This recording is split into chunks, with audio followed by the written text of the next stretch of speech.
نہ ملا تو اس نے اپنی آقا کے پاس آ کر کہا کہ وہ مجھے باغ میں نہیں ملتا۔ یہ سن کر بڑھیا نے باغ کے ملازموں کو بلوایا اور ان سے سیف الملوک کے بارے میں پوچھا۔ انہوں نے کہا ہم نے اسے ایک درخت کے نیچے بیٹھا دیکھا تھا کہ اتنے میں بادشاہ ارزق کی جماعت کے 5 شخص اتر کر اس کے پاس آئے، اس سے باتیں کرنے لگے، پھر اسے اٹھا کر اس کا منہ بند کر کے اڑ گئے۔ بدی جمال کی دادی کو سخت افسوس ہوا۔ وہ تیش میں آ کر اٹھ کھڑی ہوئی اور اپنے بیٹے شیال سے کہنے لگی تو کیسا بادشاہ ہے کہ تیرے جیتے جی بادشاہ ارزق کی جماعت کے آدمی ہمارے باغ میں گھس کر ہمارے مہمان کو زندہ اٹھا لے جاتے ہیں۔ ماں نے بیٹے کو خوب ابھارا اور کہا یہ کیسے ہو سکتا ہے کہ تیرے جیتے جی ہم پر کوئی زبردستی کر سکے۔ اس نے جواب دیا اماں اس انسان نے بادشاہ ارزق کے بیٹے کو قتل کیا ہے، اب خدا نے اسے اس کے قبضے میں دے دیا۔ بھلا یہ بھی کوئی بات ہے کہ انسان کی خاطر میں جن سے دشمنی مول لوں؟ ماں بولی کہ اس کے پاس جا کر ہمارے مہمان کو طلب کر، اگر وہ زندہ ہے اور ارزق نے اسے تیرے حوالے کر دیا تو اسے یہاں لے آ، اور اگر بادشاہ ارزق نے اسے قتل کر دیا ہے تو اسے اور اس کی اولاد، بیویوں اور متعلقین کو زندہ پکڑ کر میرے پاس لے آ، میں انہیں اپنے ہاتھ سے قتل کر کے ان کا ملک تباہ کر ڈالوں گی۔ اگر تو نے میرا حکم نہ مانا تو میں ہرگز تجھے اپنا دودھ نہ بخشوں گی اور اپنی تربیت تجھ پر حرام کر دوں گی۔ بدیع جمال کی دادی نے اپنے بیٹے شیال سے کہا اگر تو نے میرا حکم نہ مانا تو میں اپنا دودھ ہرگز نہ بخشوں گی۔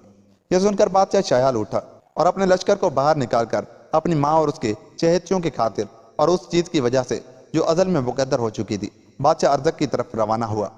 چلتے چلتے وہاں پہنچ گیا اور دونوں لشکروں میں لڑائی شروع ہو گئی۔ بادشاہ ارزق اور اس کا لشکر ہار گیا۔ اس کی چھوٹی بڑی اولادیں، حکومت کے حکام، تمام بڑے لوگ گرفتار ہو کر بادشاہ شیال کے سامنے پیش ہوئے۔ شیال نے کہا اے بادشاہ ارزق، انسان سیف الملوک میرا مہمان ہے۔ بادشاہ ارزق بولا اے شیال، تو بھی جن ہے اور میں بھی، کیا یہ ساری باتیں تو نے ایک انسان کے خاطر کی ہیں جس نے میرے بیٹا کو قتل کیا ہے؟